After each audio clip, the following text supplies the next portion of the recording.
그제 우리 특위의 김은혜 의원은 하천대유 김만배가 성남 제1공단 공원화를 반대하는 시행사가 성남시를 상대로 소송을 제기했는데 내가 힘을 써서 대법원에서 파기되게 했다라고 말했다라는 의혹을 제기했습니다. 김만배가 권순일 대법관을 통해서 이재명 후보의 공직선거법 위반 대법원 판결에 관여했다는 사안하고 마찬가지로 대장동 사업 추진을 위해 대법원 재판에 관여하였던 의혹이 있는 것입니다. 의혹이 제기된 이 대법원 사건은 이재명 후보가 성남시장으로 취임한 직후에 제1공단 부지개발 원사업자의 사업자 지정 취소를 수차례 반려한 처분을 했습니다. 그 처분이 위법하다고 하여 판단했던 항소심의 상고심 판결이 바로 대법원 사건입니다. 이 대법원 사건에서 원사업자가 항소심대로 승소할 경우에는 제1공단 사업과 결합한 대장동 개발 사업은 자초되기 때문에 김만배 측으로서는 대법원의 원심 파기 판결을 절박하게 바라는 입장이었습니다.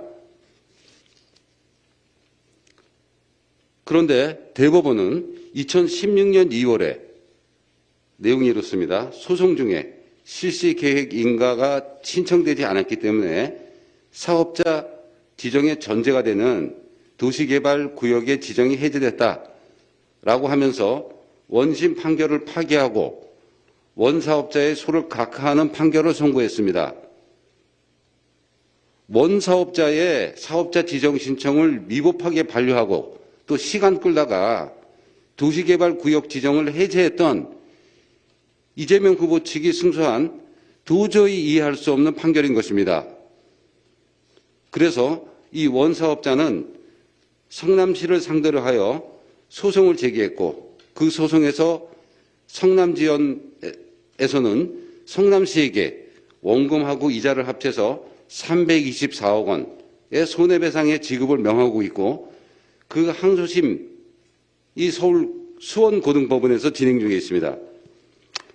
여기서 성남시와 하천대유 측은 2016년 2월에 대법원 승소 판결을 미리 알고 있었다 하는 듯이 2016년 1월 한 달 전에 대장동 개발의 결합사업으로 추진했던 제1공단 공원조성 사업을 분리하고 성남의들이 그 사업비를 부담해서 시행하는 방안을 추진하기 시작했습니다.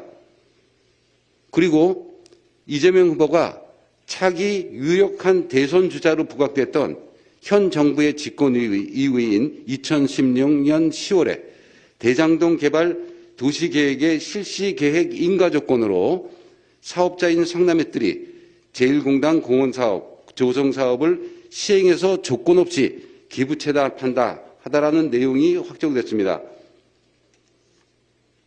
한편 이 대법원 판결 선고일 며칠 전에 김만배가 법조팀장인 머니투데이에서 이 사건의 주심이었던 김소용 대법관에 관해서 칭찬하는 내용으로 특집 기사를 게재했습니다. 매우 특이한 일입니다.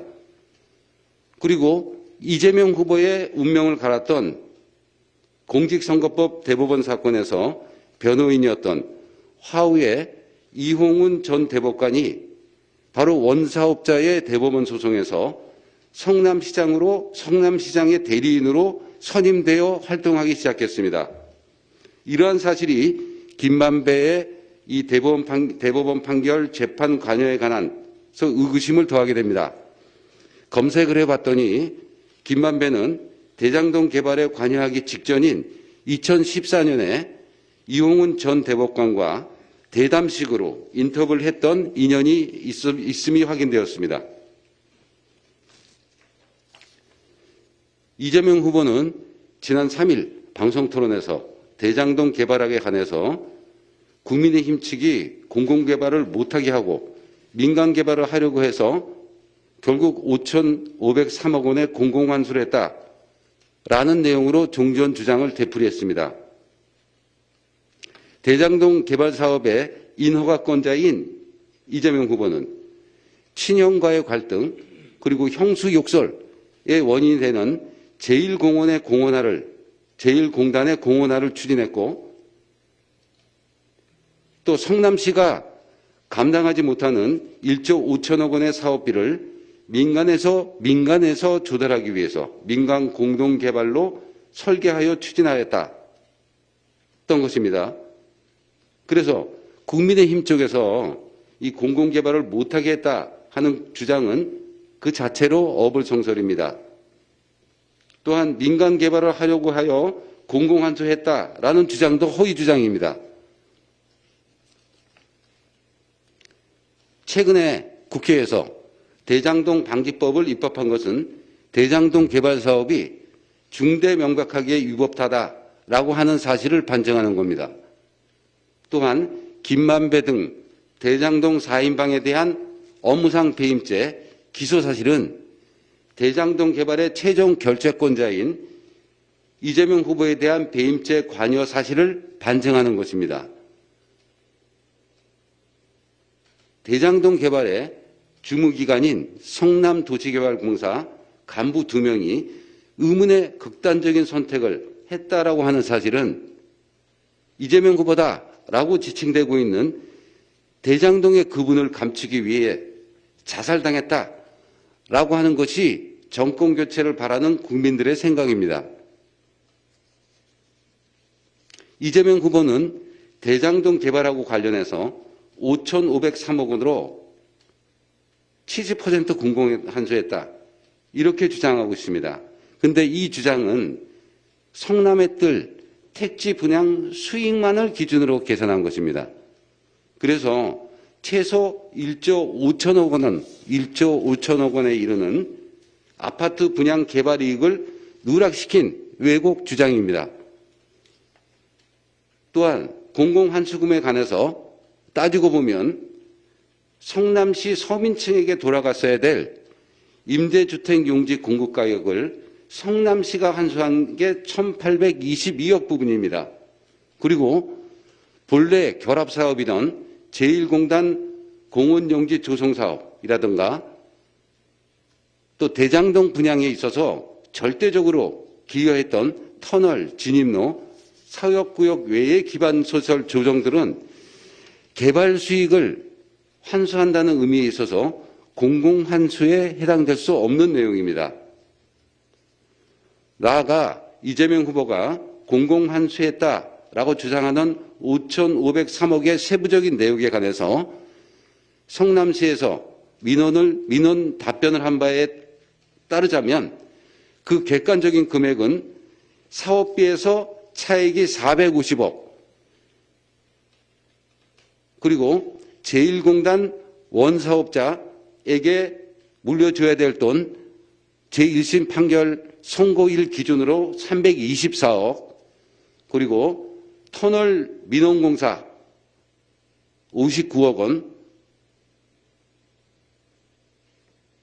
합계 833억 원이 공제돼야 됩니다.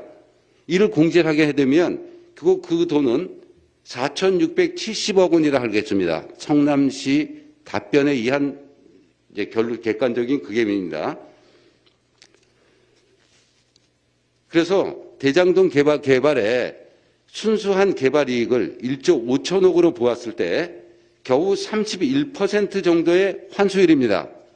그래서 최근 40%에 이른다고 하는 도시개발 사업의 기부 체납 또는 공용 부담의 경우에 있어서 훨씬 못 미치는 수준입니다.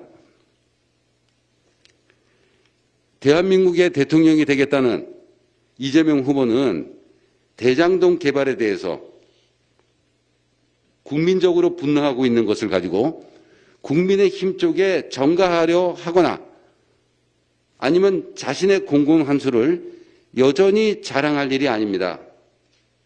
본인에게 제기되고 있는 온갖 비리에 대한 의혹 제기에 대해서 적극적으로 해명할 책임이 있다라고 생각합니다. 이상입니다.